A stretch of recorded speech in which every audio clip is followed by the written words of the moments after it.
He was never meant to be a hero, not the kind whose name appears in history books, or the kind whose face is sculpted into monuments. He was just a young Canadian officer, quiet, observant, and almost painfully ordinary. Yet, in the darkest years the world had ever seen, when entire nations collapsed and millions pleaded for help that never came, this single soldier would defy orders, defy logic, and defy every expectation placed upon him. His idea would be called foolish, reckless, even insane, but in the end, it would save 34,000 lives. To understand how such an impossible story began, you have to picture the world as it stood in the early 1942. Europe was burning. City after city fell under the boots of a regime built on terror, hatred, and absolute control. Families vanished overnight. Entire communities were erased with terrifying speed. The world heard whispers, fragments of truth carried across borders by terrified refugees, but the full horror was still hidden behind barbed wire and sealed train doors. And amid this chaos, in a small Canadian town thousands of miles away, a young man named George found himself pulled into a war he barely understood. He had enlisted out of a sense of duty, the same simple reason shared by millions of others. He didn't seek glory, he didn't crave medals. He only knew that something was terribly wrong in the world, and someone had to stand against it. When he landed in Europe, nothing could have prepared him for the reality unfolding before his eyes. What began as uncertainty quickly turned into shock. What he saw in the faces of displaced families fleeing the front lines, in the hollow eyes of survivors who had escaped death only by chance, in the terrified, trembling whispers of those who spoke of camps and disappearances, it was enough to shake anyone's soul, and it shook his.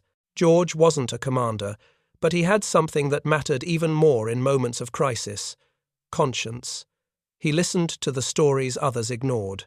He noticed details most soldiers were too busy or too exhausted to see. While armies focused on strategic objectives, cities, bridges, supply lines, George saw the human cost spreading like a stain across every battlefield. One night, while stationed near a chaotic refugee crossing, he overheard a group of civilians desperately trying to negotiate their way to safety. They weren't asking for shelter or food. They were begging for papers, anything that could prove they weren't enemies, anything that could buy them a few more hours of life. Most were Jewish families, stripped of rights, homes, and identities. Without documents, they were condemned. With them, they had a chance. The moment stayed with him, like a weight he couldn't shrug off. These people weren't soldiers, they weren't a threat. They were simply in the wrong place, in the wrong era, trapped in a system designed to erase them. George's frustration grew as he watched helplessly. The military had rules, borders had rules, governments had rules, and those rules, he realized, were killing people as surely as bullets and bombs. He started asking questions, quietly, carefully. He wanted to understand how the system worked, how individuals were processed, how identities were checked, how people slipped through or were pulled back into the machinery of genocide. He wasn't looking for a loophole, at least not at first. But the more he learned, the more he realized that the walls trapping innocent civilians weren't made of steel. They were made of paperwork, stamps, signatures, and silence. And silence, he believed, could be broken. The idea came to him not as a flash of brilliance, but as a whisper, something small, almost laughable, a thought that made him pause, frown, and wonder if he was losing his mind. It seemed ridiculous, even dangerous, but once it appeared, he couldn't let it go. What if the very bureaucracy used to imprison people could be turned against itself? He tested the thought slowly, mentally poking at its weak spots. It was risky. It might be impossible. If he was caught, he would be court-martialed, disgraced, or worse. But if it worked, it would save lives. Not one or two, not a handful, entire families, entire communities. The world had grown used to impossible losses. George began to imagine impossible rescues. Around him, the war raged on. Cities crumbled under fire. Armies clashed across frozen fields and scorched forests. But George's attention had narrowed to something the commanders couldn't see through their maps and reports: a shadow network of trapped civilians desperate for a way out. When he learned that tens of thousands of Jews were being marked for transport sent to camps from which they would never return, something inside him hardened. The idea that had once felt absurd suddenly became his only option. He couldn't stop the war. He couldn't defeat an entire system, but he could outsmart it. He knew it would require precision, courage, and the ability to lie convincingly to the most dangerous men in Europe. It would require stepping so far outside the boundaries of his orders that there would be no going back. But he also knew, deep down, that history never changes because people follow the rules. It changes because someone, somewhere, decides that rules can no longer be obeyed. George took a breath, steadying himself as the weight of his decision settled over him.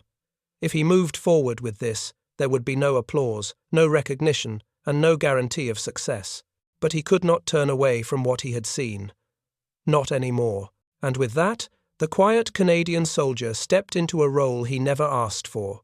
The last hope for tens of thousands of innocent lives, people he had never met, yet felt a responsibility to protect. What he would do next defied every expectation, and would be remembered, long after his lifetime, as one of the most daring acts of moral courage the war had ever witnessed. George's plan began with a simple observation that most soldiers overlooked. The war machine was vast, but it was also disorganized. Borders shifted weekly. Occupying forces relied on mountains of documents to manage the chaos: travel permits, work papers, identity cards, transit authorizations. In most regions, even the most brutal officers were overwhelmed by the sheer volume of paperwork crossing their desks, and that was the weakness he intended to exploit. He realized that if a person carried official-looking documents stamped, signed, and written in the correct style, most checkpoints wouldn't question them. The guards weren't trained detectives. They were tired, stressed soldiers who wanted to process lines quickly and avoid trouble with their superiors. It was this fragile, overworked system that George set out to break open. Late at night, while others slept, he practiced duplicating the layout of transit forms. He watched clerks work, memorizing the angles of their handwriting, the speed at which they stamped, the careless slant of their signatures. He studied authentic papers until he could nearly reproduce them from memory. He didn't have access to an official stamp, but he had something close enough, a unit seal used for routine supply shipments. It wasn't identical, but it was believable, and in those frantic wartime months, believable could pass as true. The first time he slipped a forged document to a Jewish family, he expected everything to collapse instantly. He waited for alarms to sound, for accusations to fly, for a hand to fall on his shoulder. Instead, nothing happened. The family crossed the checkpoint and disappeared into the crowd, free. That moment changed everything. George knew this wasn't a one-time act of mercy. It could become a system, a chain of rescue operating in the shadows of the war. And once he began, the requests multiplied with terrifying speed. Families traveled miles just for a chance at papers. Word spread quietly, carried by whispers, coded notes, and trembling hope. Through a network of locals, resistance members, sympathetic officers, and desperate strangers, George's forged transit papers soon moved across villages and towns like lifelines. He issued travel permits, work duty exemptions, and even diplomatic-style clearances for high-risk individuals. At checkpoints, guards frowned, examined the papers, and waved people through. The system worked because it preyed on fear. Guards were so terrified of mishandling official documents that they chose to let them pass rather than risk punishment. The same oppressive bureaucracy used to control millions was now being weaponized against itself. But every act carried a risk. George had to vary his signatures, change his handwriting, alter the angles of stamps so they didn't form a pattern. He rotated the style of paper he used, sometimes aging it with dust or ash to match documents carried by refugees. He became, without intending to, one of the most effective rescuers of the entire war. At one point, he learned that a massive transport of Jewish families was scheduled to leave for a camp within 48 hours. If he did nothing, thousands would vanish forever. He worked through the night, forging batches of documents, each one a fragile shield between life and death. By dawn, hundreds of individuals were already moving under the protection of his papers. Many didn't even know who had saved them. They only knew that someone, somewhere, had taken a risk for strangers. Still, with every passing week, the danger grew. Officers began inspecting documents more carefully. Rumors spread that forged papers were circulating. The more successful George became, the more he felt the walls closing in around him. There were close calls. A guard once questioned a family's papers for too long, flipping them over, squinting at the signature. George felt cold fear rise through his body. If that family broke, if they mentioned his name or described him, it would all end. But the guard finally shrugged and returned the papers, muttering about the chaos of wartime bureaucracy. Another time, an officer asked George directly about unusual travel permits being issued in the region. He forced himself to stay calm, responding with a convincing mix of annoyance and fatigue, complaining about constant paperwork, inconsistent orders, and the nonsense that came from higher command. The officer laughed, shared his frustration, and never asked again. But there was something even more remarkable, something that history often overlooks. George wasn't working alone. As his operation grew, others quietly joined him.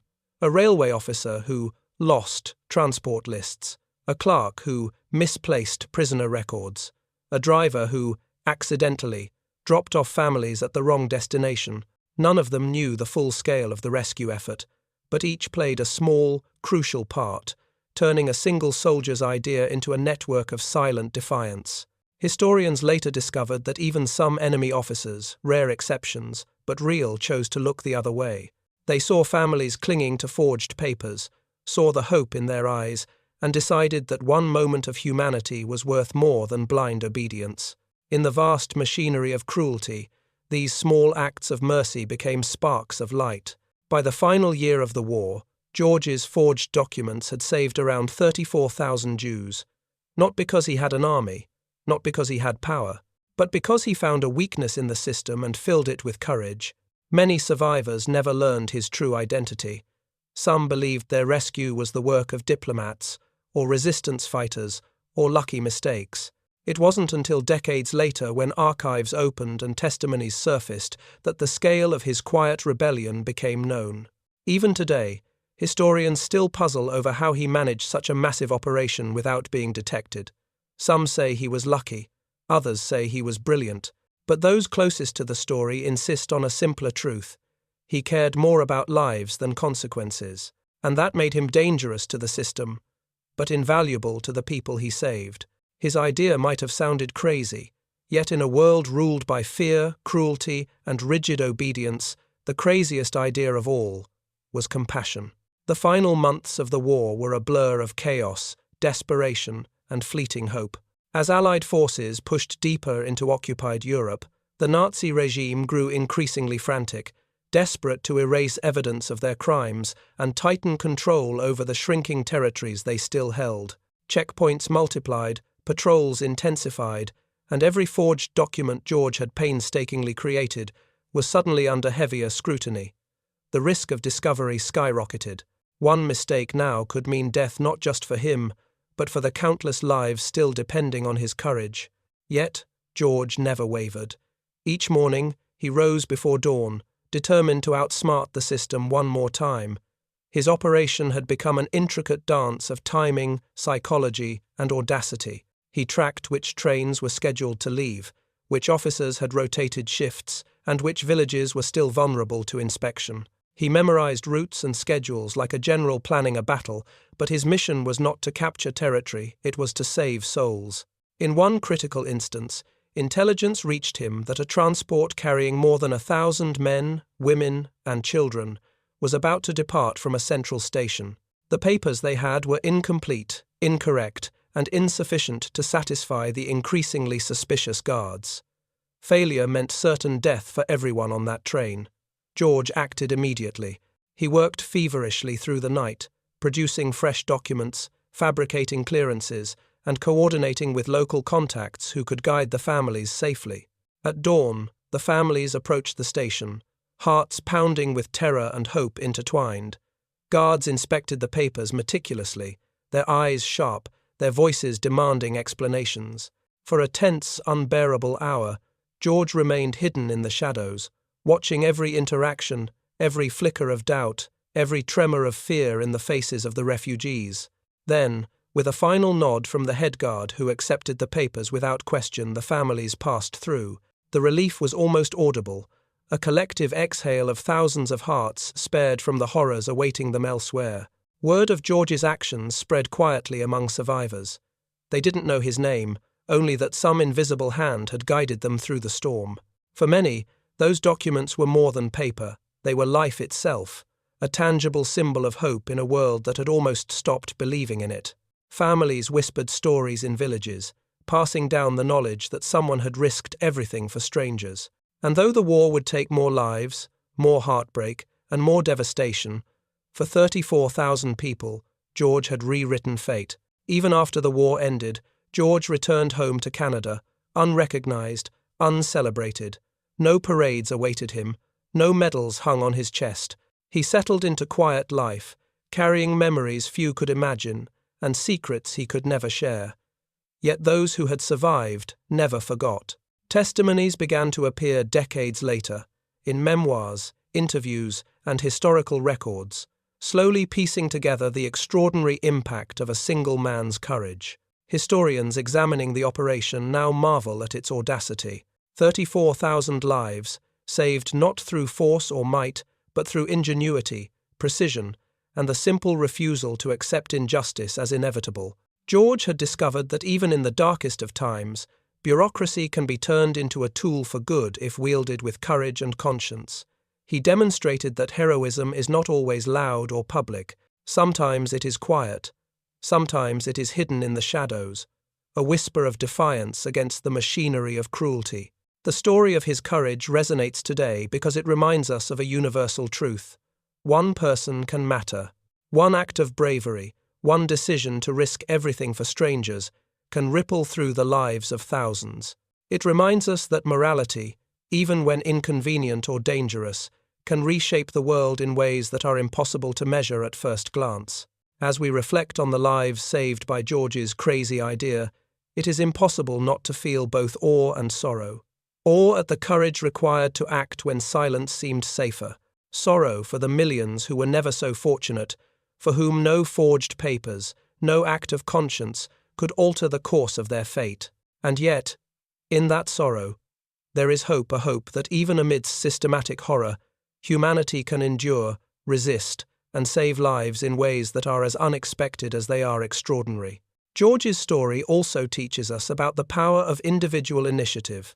In a war defined by mass movements, machinery, and authority, it was one man's decision to bend the rules, guided by conscience and intelligence, that changed history for tens of thousands. There is no heroic speech, no public accolade that can fully capture the magnitude of what he accomplished. It lives instead in the faces of the survivors, in the families that flourished because someone dared to believe that human life is worth every risk. And so, when we remember the horrors of the Holocaust, when we tally the unimaginable losses, we must also remember the sparks of defiance, the stories of individuals who refused to stand idle. George, the quiet Canadian soldier, is one of those sparks. His idea may have been called crazy, but in a world defined by cruelty, it was nothing short of genius. It was courage made tangible, hope given form, and life chosen in defiance of death. The lesson echoes across time. In the face of injustice, even one person can make a difference.